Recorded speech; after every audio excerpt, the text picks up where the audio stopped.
আসসালামু আলাইকুম প্রিয় দর্শক, আজকে আমি চলে আসছি বিন্নাবাড়ি ইউনিয়নের কুন্দুর মোড় হইতে করুণা মোড় পর্যন্ত যে রাস্তাটি, এই রাস্তাটি একদম বেহাল অবস্থা। এই রাস্তাটি পরিপূর্ণ সংস্কার হয়েছে ঠিকই, কিন্তু এই সাইড বান্ডিক না করার কারণে, এই সাইডে আপনার পিলার না দেখার কারণে, সাইডে সাপোর্ট না থাকার কারণে এই রাস্তাটি অল্প বৃষ্টিতেই ধসে যায়। এই রাস্তাটি কুন্দুর মোড় হইতে করুণা মোড় পর্যন্ত পরিপূর্ণ একদম সংস্কার অতি শীঘ্রই দরকার। দেখেন প্রতিনিয়ত এখানে লাখো এবং শত শত গাড়ি এখানে আসা যাওয়া করে, রিক্সা, ভ্যান, অটো, সিএনজি, এমনকি প্রাইভেট কারও এখানে আসা যাওয়া করে। কিন্তু অত্যন্ত দুঃখের বিষয় যে এই মফস্বল অঞ্চলে এই রাস্তাটি একদম ধসে যাওয়া রাস্তা। এখানে প্রতিনিয়ত নিত্য নতুন একটি দুর্ঘটনা ঘটছে। আমরা আসলে এই সমস্ত পরিপূর্ণ সংস্কারের জন্য দারব ইউনুসের দৃষ্টি আকর্ষণ করছি। আমি এখানে যে পথচারী আছে, আমি ওনার সাথে কথা বলবো।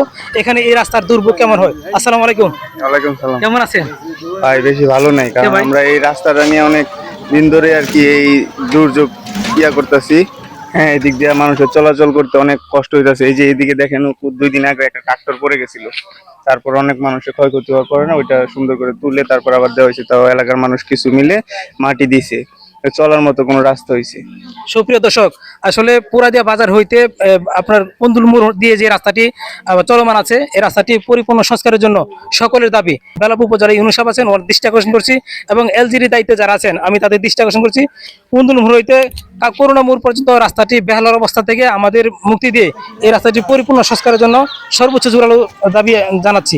আপনারা অতি দ্রুতই আমাদের রাস্তাটি পরিপূর্ণ সংস্কার করে দেবেন, এবং প্রত্যেকটা রাস্তারই যেন সাপোর্ট থাকে, অল্প বৃষ্টিতে না ভেঙে যায়। আমরা এই রাস্তাটি পরিপূর্ণ সংস্কার হলে এই এলাকাবাসী উপকৃত হবে, এবং এই এলাকাবাসী চলাচলের জন্য খুব স্বস্তির হবে। আমরা বরাবরের মতো একদম যে আবেদনটি, এটা হলো আমাদের পরিপূর্ণ একটি সংস্কারের রাস্তা চাই। এই কুন্দুর মোড় হইতে করুণা মোড় পর্যন্ত পরিপূর্ণ সংস্কারের দাবি জানিয়ে আজকের মতো এখানে শেষ করছি। আসসালামু আলাইকুম।